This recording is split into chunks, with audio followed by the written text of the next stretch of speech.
بسم اللہ الرحمن الرحیم.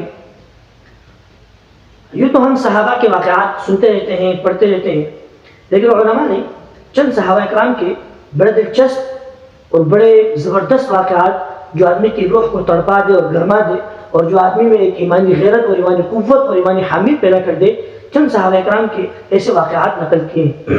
آج ہم دو واقعات بیان کریں گے انشاءاللہ تعالی. سب سے پہلا واقعہ ہے حضرت عقبہ بن عامر رضی اللہ تعالیٰ عنہ کا. آپ جانتے ہیں کہ افریقہ کے جنگل آج بھی مشہور ہیں.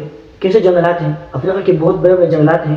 وہاں قسم کے درندے، خونخوار جانور، قسم قسم کے سانپ، کیسے کیسے اژدہے وہاں افریقہ کے جنگلوں میں. اور اگر آج سے 14 سال پیچھے چلے جائیں تو اس وقت اس جنگل کی کیا حالت ہوگی، آپ ذرا 2 منٹ اس کا تصور کر لیں. تو عقبہ بن عامر رضی اللہ تعالیٰ عنہ کو ضرورت محسوس ہوئی کہ جب مسلمانوں کا لشکر یہاں سے گزرتا ہے تو انہیں یہاں پڑاؤ کے لیے، یہاں پر آرام کرنے کے لیے کوئی جگہ نہیں ہے، تو انہیں جنگل میں تھوڑی جگہ بنانی چاہیے. لیکن جب جنگل میں جس جگہ بنانے کا انہوں نے ارادہ کیا تو دیکھا کہ وہاں پر تو بہت سے درندے، خونخوار جانور، بڑے شیر اور سانپ، بہت سی جانور رہتے ہیں.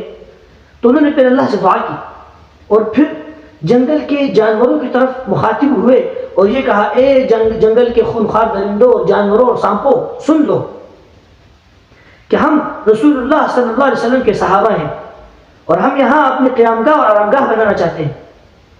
تو آپ سب یہاں سے چلے جاؤ، جو بھی ہمیں کل ملے گا ہم اسے قتل کر دیں گے.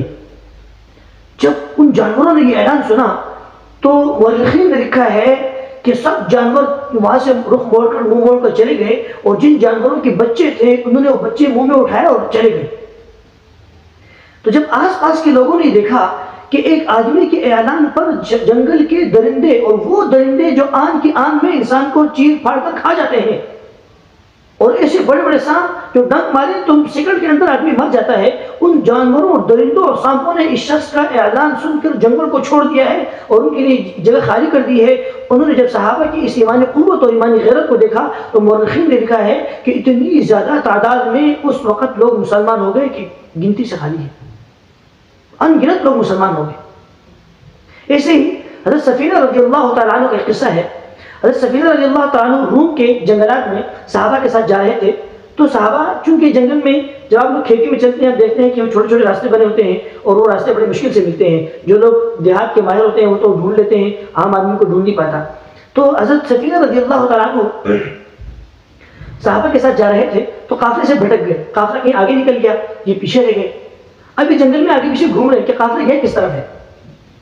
ادھر سے دیکھا کہ ایک شیر آ رہا ہے اور شیر نے دھاڑا، جیسے وہ حملے کے لیے دھاڑتا ہے وہ دھاڑا. انہوں نے شیر سے کہا کہ انا غلام رسول اللہ صلی اللہ علیہ وسلم، سن لو کہ میں رسول اللہ صلی اللہ علیہ وسلم کا صحابی ہوں اور میں رسول اللہ صلی اللہ علیہ وسلم کا غلام ہوں. جب شیر نے یہ بات سنی تو اسے سر نیچے کیا اور دم ہلاتا ہوا اس صحابی سے آگے ہو گیا. اور کیونکہ شیر کی جو حس ہوتی ہے سونگنے کی وہ بہت تیز ہوتی ہے، دور کہیں قافلہ کوئی جانور ہو تو وہ سونگ کے اندازہ لگا دیتا ہے کہ اس طرح کوئی جانور یا لوگ ہیں. تو وہ سونگتا سونگتا حضرت سفینہ رضی اللہ تعالیٰ عنہ کو قافلے تک ملا دیا، اس نے قافلے تک پہنچایا اور پھر وہاں سے دم ہلا کر واپس چلے گئے. تو دیکھو لوگوں، ساتھیوں، کہ جب ہم ایک اللہ کا ڈر دل میں پیدا کریں گے اور صرف اللہ کا خوف دل میں ہوگا اور غیر اللہ کا ڈر نہیں ہوگا تو ساری دنیا ہماری غلامی میں فخر محسوس کرے گی اور ساری دنیا ہماری غلام رہے گی. دیکھو صحابہ کے ایسے ایک اور واقعہ یاد آ گیا. شیخ سعدی رحمۃ اللہ علیہ نے لکھا ہے کہ میں ایک دفعہ جا رہا تھا تو میں نے دیکھا کہ ایک بزرگ ایک شیر پر بیٹھے ہوئے تھے، مطلب شیر پر سواری کر رہے تھے. تو دور تھے تو ہاتھ میں ایک چابک تھا. جب وہ قریب آئے تو انہوں نے دیکھا کہ وہ چابک نہیں ہے، وہ سانپ ہے. مطلب سانپ سے شیر کو مارتے کہ چل تیز چل. تو کہا میں تو کپا گیا، تھر تھرا گیا، میں ڈر گیا کہ یہ کیا ماجرا ہے یا اللہ، شیر کے اوپر بیٹھ کر سانپ سے چابک بنایا ہوا ہے، کوئی بھی کچھ اس کو نہیں کہہ رہا. تو اس بزرگ نے مجھے کہا، سعدی کیوں ڈرتے ہو؟ کہ جب اللہ کا ڈر دل میں پیدا کر لو گے تو ساری مخلوق کا ڈر دل سے نکل جائے گا. جب اللہ کا ڈر دل میں پیدا کر لو گے تو ساری مخلوق تمہارے غلام بن جائے. تو دوستو، دل میں صرف اللہ کا ڈر پیدا کر لیں. اللہ صرف ہمارے دل میں اپنا ہی ڈر پیدا کرے اور غیر اللہ کا ڈر ہمارے دل سے نکال دے. اگر ہماری ویڈیو اچھی لگے تو ویڈیو کو لائک کریں، چینل سبسکرائب کریں اور بیل آئیکن کے بٹن کو دبائیں. انشاءاللہ ملتے ہیں اگلی ویڈیو میں. السلام علیکم ورحمۃ اللہ وبرکاتہ.